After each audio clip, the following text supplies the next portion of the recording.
Bonjour à tous, voici une vidéo qui vous montrera comment enrouler des bigoudis pour une permanente. Dans un premier temps, humidifiez votre chevelure. Il est important que les cheveux aient un bon taux d'humidité. Tracez ensuite une séparation. Celle-ci doit être de la même épaisseur que le diamètre de votre bigoudi et de longueur légèrement inférieure à celui-ci. Vous pouvez vous aider d'un support pour bien évaluer l'épaisseur et la longueur. Lissez la mèche avec une projection vers l'avant. Coincez-la entre votre index et votre majeur et conservez une tension importante.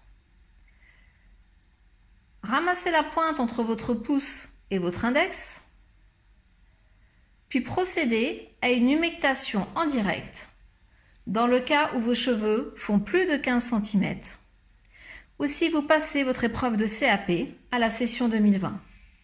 Pour les autres candidats, cette méthode n'est plus obligatoire. Placez ensuite le papier pointe, puis le bigoudi bien au centre.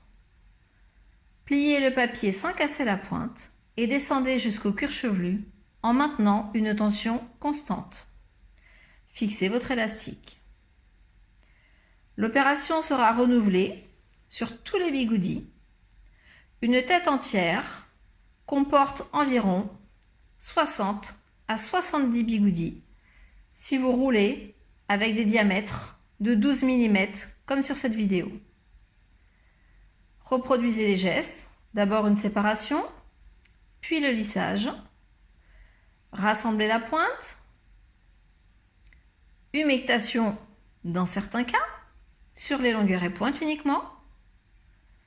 Placez votre papier soit à la verticale, soit à l'horizontale.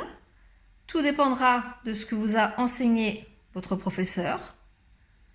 Pliez ce papier sans casser la pointe, puis descendez en conservant une tension jusqu'au cuir chevelu. Placez l'élastique au-dessus pour ne pas tirer les cheveux de la cliente et fixez votre bigoudi. Une fois que vous avez bien mémorisé le diamètre de votre bigoudi, vous pouvez tracer vos séparations directement. Reproduisez ces gestes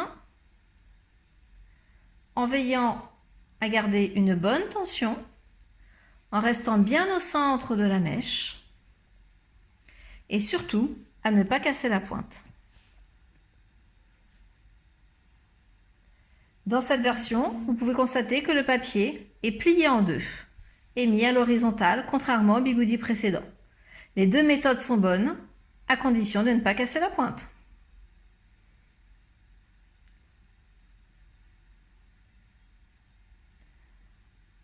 Procédez ainsi jusqu'à la fin de la zone. Bon courage à vous!